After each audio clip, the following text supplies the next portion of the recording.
রাজকন্যা সোনালি, সাবধান, ভুলে যাবেন না আমরা আছি। আমরা থাকতে রাজবধূর কোনো ক্ষতিই হতে দেব না। ও তাই নাকি? তাহলে তোদের রাজবধূর সাথে সাথেও তোরাও শুনে রাখ, আমি আর আগের মতন নেই। আমি তোদের রাজবধূর মতো সাধারণ কোনো রাজবধূ, চেষ্টা তো করতেই পারি, তবে আমরা একা কিছু করতে পারবো না। এর জন্য আমাদের ব্যঙ্গমা রাজা রানী হবে। তাতে সমস্যা কোথায়? ওনারা তো আমাকে বলেছেনই, যখনই ওনাদের থেকে সাহায্যের প্রয়োজন হবে আমি ওনাদের থেকে সাহায্য চাইতে পারি। তখনই রাজকুমার রূপালীকে ডাক দেয়। রূপালী, দূরে কেন? পাহাড়ের চূড়ায় যাচ্ছে আমরা, তুমি যাবে না? হ্যাঁ রাজকুমার, এক্ষুনি আসছি আমি।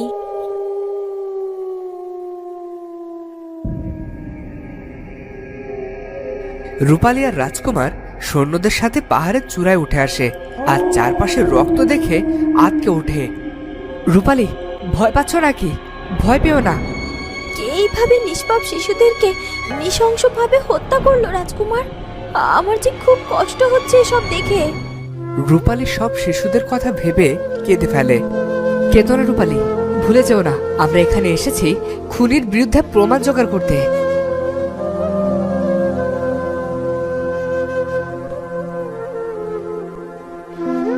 সকলে মিলে পাহাড়ের চূড়ার আশেপাশে প্রমাণ জোগাড় করতে থাকে। আর এরই ফাঁকে হঠাৎ করে রূপালী একটি গলার চেন খুঁজে পায় আর সেটি হাতে তুলে নেয়। আরে, এই চেনটা তো খুব চেনা চেনা লাগছে, কোথায় যেন দেখেছি। কি হয়েছে রাজবধূ? কোনো প্রমাণ পেয়েছেন? আমি রাজকুমারকে বলবো। এই না, রাজকুমারকে আগে কিছু বলতে যেও না, আমাকে আগে সবটা বুঝতে দাও। রূপালীর এরপরে মনে পড়ে যায় এই চেন ছিল সোনালীর গলায়। আর এই কথা ভাবতেই রূপালীর কষ্ট আরো বেশি বেড়ে যায় আর সে উচ্চস্বরে কেঁদে ওঠে। কি হয়েছে রাজবধূ? এভাবে কাঁদছো কেন? আমি রাজকুমারকে এক্ষুনি তোমার পাশে ডেকে আনছি। তোতা রাজকুমারকে ডাকার পূর্বেই রূপালীর কান্নার শব্দ রাজকুমার পর্যন্ত পৌঁছে যায়। আর রাজকুমার রূপালীর দিকে ফিরে তাকাতেই রূপালী কুড়িয়ে পাওয়া সেই চেনটা লুকিয়ে ফেলে। কি হয়েছে রূপালী?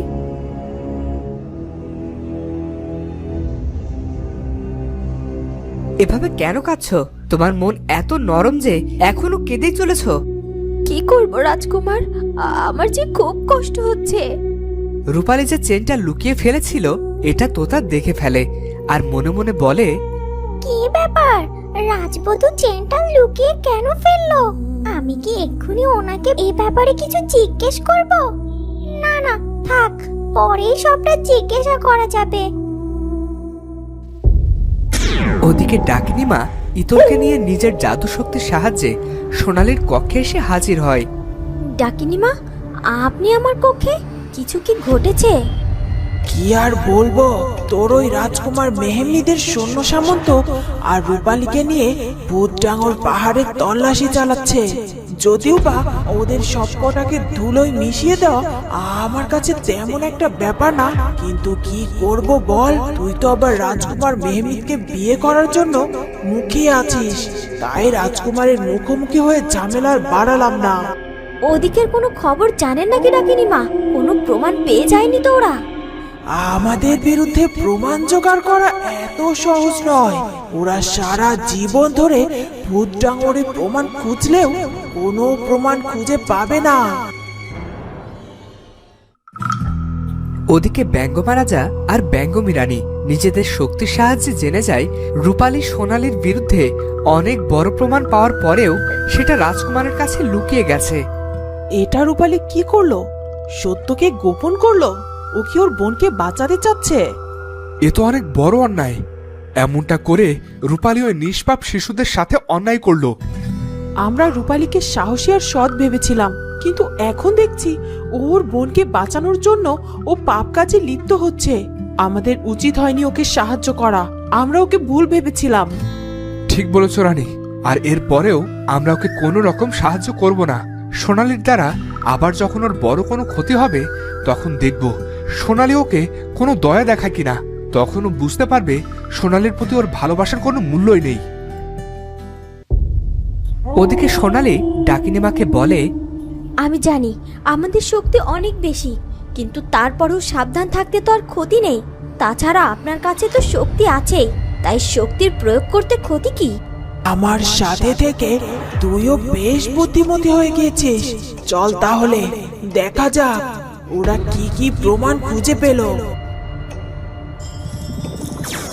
ডাকিনীমা নিজের শক্তির সাহায্যে দেখতে লাগলো ভূত ডাঙরের সব ঘটনা।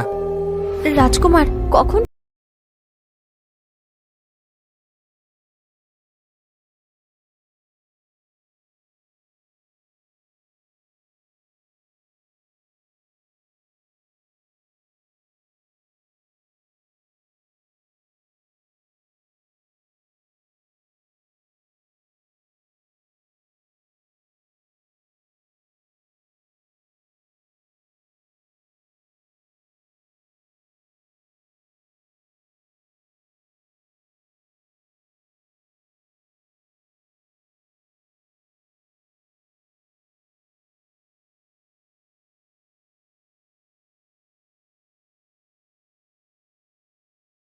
না রাজকুমার, তাড়াতাড়ি প্রাসাদে ফিরে চলুন।